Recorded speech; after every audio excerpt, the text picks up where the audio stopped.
오늘 우리에게 주신 하나님의 말씀 보도록 하겠습니다. 야고보서 2장 14절로 20절 말씀입니다. 생명의 샘가 1월 20일 금요일 말씀, 행함이 없는 믿음 함께 읽겠습니다. 내 형제들아, 만일 사람이 믿음이 있노라 하고 행함이 없으면 무슨 유익이 있으리요? 그 믿음이 능히 자기를 구원하겠느냐? 만일 형제나 자매가 헐벗고 일용할 양식이 없는데 너희 중에 누구든지 그에게 이르되 평안히 가라, 덥게 하라, 배부리게 하라 하며 그 몸에 쓸 것을 주지 아니하면 무슨 유익이 있으리요? 이와 같이 행함이 없는 믿음은 그 자체가 죽은 것이라. 어떤 사람은 말하기를 너는 믿음이 있고 나는 행함이 있으니 행함이 없는 내 믿음을 내게 보이라. 나는 행함으로 내 믿음을 내게 보이리라 하리라. 내가 하나님은 한 분이신 줄을 믿느냐? 잘하는도다. 귀신들도 믿고 떠느니라. 아, 허탄한 사람아, 행함이 없는 믿음이 헛것인 줄을 알고자 하느냐. 아멘. 오늘 말씀은요, 행함이 없는 믿음에 대해서 아주 무섭게 경고하고 있음을 봅니다. 이 행함이 없는 믿음에 대해서 아무 유익이 없고 죽은 믿음이며 그것은 헛것이며 그 믿음은 자신을 구원할 수도 없는 귀신 같은 믿음이라고 그렇게 일가를 하고 있습니다. 그 마가복음 5장에 보면 이 귀신 같은 믿음이 어떤 믿음인가에 대한 좋은 예가 나와 있죠. 예수님께서 제자들을 데리시고 큰 강을 건너 어렵사리 도착한 지역이 있었어요. 그것이 거라사라고 하는 지역이었고 무덤가였습니다. 그 무덤가를 가는 것은 유대인들로서는 굉장히 피하는 장소이고 경계하는 장소인데 예수님께서 그곳에 귀신 들린, 특히 이 군대 귀신 들린 자를 만나러, 그래서 그를 묶여 있는 삶에서 놓아주시려고 그것을 친히 방문하시죠. 그런데요, 너무 놀라운 장면이 펼쳐집니다. 그 군대 귀신 들린 자가 멀리서, 그것도 가까운 데서가 아니에요. 멀리서 예수님께서 걸어오시는 장면을 보고 예수님을 향하여서 막 뛰어갑니다. 뛰어가서 그 앞에 납작 엎드리죠. 그러면서 그가 하는 고백이 아주 걸작이에요. 지극히 높으신 하나님의 아들 예수여, 이렇게 고백을 합니다. 그 당시까지 예수님을 따라다니는 사람들은 그 제자들을까지 다 포함하여서 예수님이 그리스도, 즉 이 말씀에, 즉 구약 성경에 예언되어진 그 유대인들이 기다려온 메시아라고 하는 사실에 있어서는 긴가민가하지만 그렇게 짐작도 하고 또 혹은 믿기도 하고 하지만 그분이 하나님의 아들이라고까지는 생각지는 못했단 말이죠. 신성을 가지고 계신 분이라고까지는 생각을 못했어요. 그런데 그 아무도 예수님의 진면목을 알아보지 못하는 그 상황 속에서 그 군대 귀신들이 알아보는 거죠. 그래서 예수님을 향하여서 지극히 높으신 하나님의 아들 예수여, 이렇게 고백을 해요. 근데 우리가 보통 생각하는 것처럼 예수님에 대하여서 그렇게 마음으로 알고 믿고 그리고 입으로 시인하면 어떻게 되어집니까?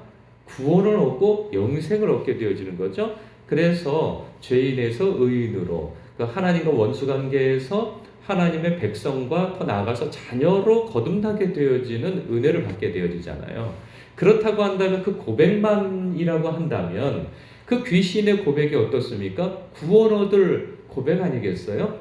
분명히 그렇습니다. 우리 생각대로, 교리대로 한다면. 교리에 대한 동의가 구원을 얻는 것이라고 한다면 그 귀신이 한 고백은 너무나도 명확한 신앙 고백이 되어져요. 지극히 높으신 하나님의 아들 예수여. 그런데 그 다음 이야기가 또 걸작이에요.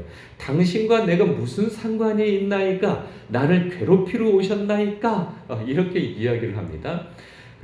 그러면서 나중에는 그 예수님께서 너는 그 사람에게서 나오라, 이렇게 말씀하시니까 또 그가 부탁을 하죠.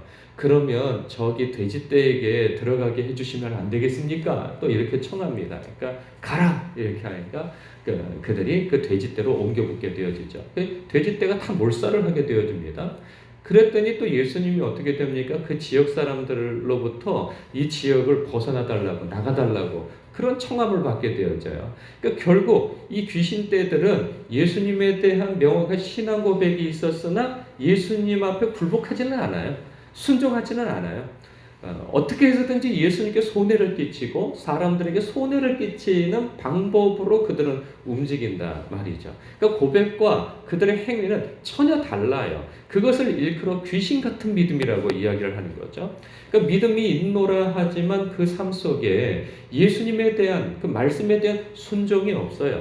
그 믿음으로 말미암아 우리가 구원을 얻는다라고 주장하지만 그 믿음이 그 사람에게 있어서 삶에 작용하는 예수님의 말씀에 대한 순종과 예수님의 성품을 닮아가는 데 있어서는 전혀 배제된 상태에서 나는 믿음으로 말미암아 구원을 얻는다라고 자랑을 하고 그것이 또 사회 속에 신앙인들 사이에서 무리를 일으키니 이 야고보는 그것에 대해서 경종을 울려주는 것이죠. 그 행함이 없는 믿음이 다 무슨 소용이 있느냐? 예수님께서도 또 하나님께서도 그렇게 말씀을 하시죠. 율법에 있어서 최고의 이 율법은 무엇인가? 하나님을 마음과 뜻과 힘을 다해서 사랑하는 것이다. 이것이 첫 번째다. 그러나 두 번째도 이와 같다. 그 말씀 속에서 하시는 말씀이 무엇이냐? 내 이웃을 내 몸과 같이 사랑하라 하신 말씀이고 또 예수님은 내가 너희를 사랑한 것 같이 너희도 서로 사랑하라. 이로써 모든 사람이 너희가 내 제자인 것을 알 것이다 말씀하시는 거예요. 그러니까 우리의 믿음은 하나님께서 1차적으로 하나님을 사랑하는 것이 전제되어지는 속에서 하나님은 또 우리의 믿음을 무엇으로 확인하시고 또 검증하시는가? 서로 사랑하고 이웃을 사랑하는 것을 통하여서 확인하시겠다고 그리 말씀하시는 거란 말이죠. 그랬을 때 왜 이런 정황상 왜 이런 말씀이 이 행위에 대한 이 강조가 나왔을까 보면 바로 이것 때문에 그러는 거예요. 15절 16절인 거죠. 예를 들어서 이야기한 것이지만 그 당시에 일어난 일들에 대해서 꼬집어 이야기하는 거죠. 만일 형제나 자매가 헐벗고 일용할 양식이 없는데 너희 중에 누구든지 그에게 이르되 평안히 가라 덥게 하라 배부르게 하라 하며 그 몸에 쓸 것을 주지 아니하면 무슨 유익이 있겠느냐. 겉으로는 이 가난하고 헐벗고 하는 이 교우들 형제 자매들을 보면서 말로는 염려하는 것처럼 좀 밥 좀 먹고 다니시오. 좀 옷 좀 따뜻하게 좀 입고 다니세요. 라고 말하는 것이 다 무슨 소용이 있느냐라는 거예요. 실제적으로 도움을 주지 않으면서. 그런 립서비스 같은 그런 사랑은 도움이 되지 않는다. 정말 굶주리고 헐벗는 사람에게 있어서는 빵이라도 먹을 거라도 주면서 그를 염려하는 것이 옳지. 근데 뭐 피차간에 아무것도 없는 사람이라고 한다면 그렇게 서로를 염려하는 말도 중요하지만 나는 내 쪽에서는 무엇인가 가진 것이 있어. 그런데 상대방은 정말로 아무것도 가진 것이 없어서 이렇게 도움을 받지 않으면 그 삶이 영이 되어지지 않는 그런 상황이라고 한다면 예수 그리스도의 사랑을 입은 자라고 한다면 기꺼이 그것을 도움을 줄 수 있는 그 형제와 자매를 나를 사랑하는 것처럼 돌볼 마음과 태도를 가져야 한다는 그 말씀을 하고 있는 것이죠. 그것이 믿는 자의 도리라 이 말씀을 하고 있는 거예요. 그렇게 우리의 믿음은 누군가에게 도움을 주는 데에서 그 믿음이 드러난다. 그 말씀을 하고 있는 것이죠. 그런데 우리가 행위로서의 그 믿음을 증명하는 일들은 또 많이 있죠. 우리가 정직하지 않는 시대 가운데 편법을 일삼고 불법을 일삼는 가운데 내가 비록 손해를 보고 그런 공동체에서 어려움을 당한다 할지라도 주님께서 우리의 심령 가운데 그것은 옳지 않은 일이야 라고 말씀하실 때 주님의 말씀은 그렇게 오고 주변 상황은 내가 정직하게 행하면 손해를 보는 그렇게 내 뜻과 하나님의 뜻이 충돌되어지는 보통 사람들은 그렇잖아요. 그 주변 사람들의 그 기호에 역행을 하게 되어지면 나는 이 무리에서 살아남을 수가 없어. 그리고 나는 손해를 보게 되고 관계에 있어서 큰 균열이 일어나. 이런 계산이 들게 되어지면 주님의 마음과 뜻이 그런다 할지라도 순종하기가 참 어렵단 말이죠. 이런 상황 가운데 무엇을 선택하겠느냐라고 말씀을 하고 있는 것이죠. 뿐만 아니라 뭐 정직에 관련되어진 것뿐만 아니라 이렇게 편애하고, 그러니까 가난한 자와 배운 자와 그 앞에 본문에서 나왔던 교회 안에서 일어나는 그런 차별에 대한 문제도 그런 것이죠.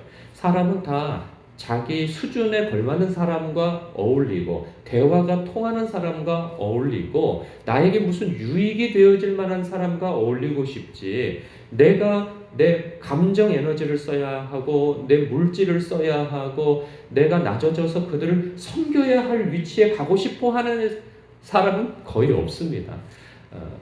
그런데 우리가 믿음이 있노라 하고 은혜 받은 자라고 한다면 우리가 기꺼이 주님께서 우리를 위하여서 낮은 몸으로 오신 것처럼 나 자신을 낮추어서 섬기는 자리로, 그리고 그들과 함께하는 자리로, 그래서 그들을 예수님께로 인도할 수 있고 함께 걸어갈 수 있는 그러한 사람으로 낮아지는 것, 이것도 믿음을 표현하는 행동인 것이죠. 이뿐만 아니라 우리의 삶 속에서 이렇게 믿음을 드러내는 삶과 그렇지 않은 삶은 늘 함께 있어요. 이때 무엇을 선택하겠느냐가 그 사람이 정말 은혜 받은 사람인가, 예수가 그 안에 있는 사람인가, 그 사람이 예수 안에 있는 사람인가, 말씀의 통치와 다스림을 받고 있는 사람인가 하는 것은 그 사람의 입에 달려있기보다는 그 사람의 선택과 그 사람이 어느 자리에 있고 어떠한 선택을 하는가에 달려있다는 것이죠. 그러니까 말로는 우리는 다 믿음이 좋아요. 목사만큼 믿음이 좋은 사람이 어디 있겠어요? 말로 친다면. 그냥 이 순간에도 하나님의 말씀을 정말 진리 그대로를 드러내려고 애쓰잖아요. 그러나 그 애씀에서 나아가 그 전한 말씀을 자신의 삶으로 받아 살아내는 데까지 나아갈 때 믿음에 있어서 성공하는 것이죠. 신앙에 있어서 그것으로 검증되어지는 것이죠. 사람들 앞에서 그럴듯한 말로 한다고 해서 하나님 앞에 인정받을 수는 없는 거예요. 사람들은 겉으로 인정해 줄 수 있지만 은밀히 보시는 아버지께서 아신다는 거죠. 우리는 자기 스스로를 속이는 사람이 되어져서는 안 된다, 그 말씀을 하고 있어요. 우리는 잘 알아요. 내가 어느 부분에 있어서 내가 믿음이 균열이 일어나고 넘어지는 부분인가에 대해서 말이죠. 오늘 말씀도 내가 믿음이 있노라 한 사람은 분명합니다. 스스로 생각할 때. 그러나 나의 믿음이 늘 균열이 일어나는 그 지점은 어디일까? 정직일까? 사람에 대해서 자꾸 판단하고 정죄하는 부분일까? 낱말하는 부분일까? 화내고 성내는 부분일까? 정직하지 못하는 부분일까? 다른 사람의 아픔을 외면하는 그러한 부분일까? 우리는 저마다 각자가 넘어지는 부분이 있고 그 믿음이 검증되어지지 않는 부분이 있어요. 이 부분에 대해서 하나님 앞에 우리는 고하여서 주님, 내가 이 부분이 성찰되어지기를 원합니다. 바로잡히고 회개되어지기를 원합니다. 하는 그런 기도가 있어야 할 것입니다. 그래서 우리가 우리의 신앙이 주님 바라보며 말씀의 통치를 받으며 생명의 길로 실족하지 아니하고 우리가 좌로나 우로나 치우치지 아니하고 생명의 길로만 걸어갈 수 있는 저와 여러분 되시길 주님의 이름으로 축복합니다. 기도하겠습니다.